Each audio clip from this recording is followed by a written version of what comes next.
কিচ্ছু চাইনি আমি আজীবন ভালোবাসা ছাড়া, তাদের দলে আমি বারবার মরে যাই যারা।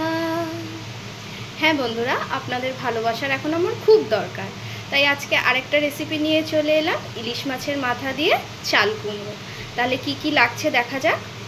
একটা ইলিশ মাছের মাথা, কিছুটা চাল কুমড়ো, আর ফোড়নে লাগছে হচ্ছে তেজপাতা, গোটা জিরে, শুকনো লঙ্কা আর কাঁচা লঙ্কা।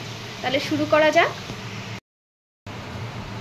মাছের মাথাগুলোতে নুন হলুদ মাখিয়ে নিয়েছি। এইদিকে কড়াইতে তেলও গরম হয়ে গেছে, এবার মাছের মাথাগুলো ভেজে নেব।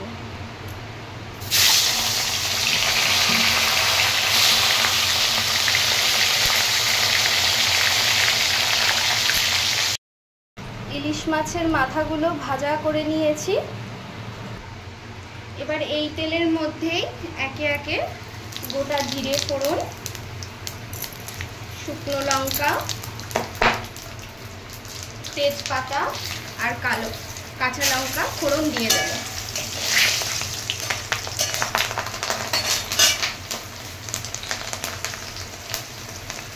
এবার চাল কুমড়োগুলো ছেড়ে দেবো।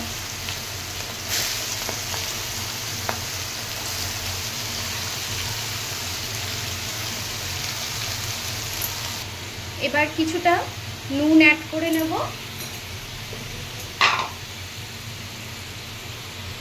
আর কিছুটা হলুদ অ্যাড করে নেব,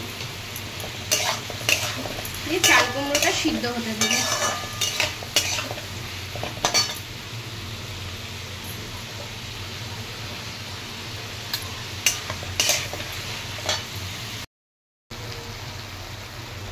চাল কুমড়োগুলো একটু ভাজা ভাজা হয়েছে, কিন্তু চাল কুমড়োর থেকে কিন্তু জল বেরোয়নি, দেখুন। তাহলে জল সিদ্ধ করার জন্য একটু জল অ্যাড করে দিই। আর এর সাথে সাথেই মাথাগুলোও দিয়ে দেব মাছের, দিয়ে একটু ভেঙে ভেঙে দেব।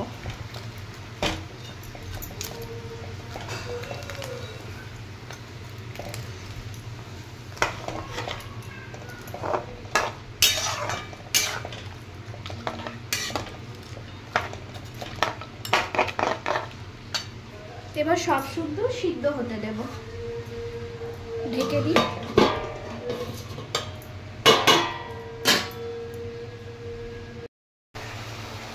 জলটা অনেকটা শুকিয়ে এসছে, আর চাল কুমড়োটাও অনেকটাই সিদ্ধ হয়ে গেছে। এই টাইমে একটুখানি চিনি অ্যাড করে দেবো,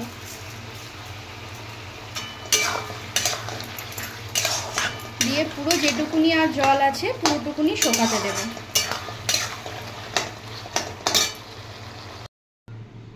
নামিয়ে নিয়েছি, রেডি হয়ে গেছে আমার ইলিশ মাছের মাথা দিয়ে চাল কুমড়ো। এরকম রেসিপি আরও দেখতে গেলে প্লিজ আমার চ্যানেলটা সাবস্ক্রাইব করবেন।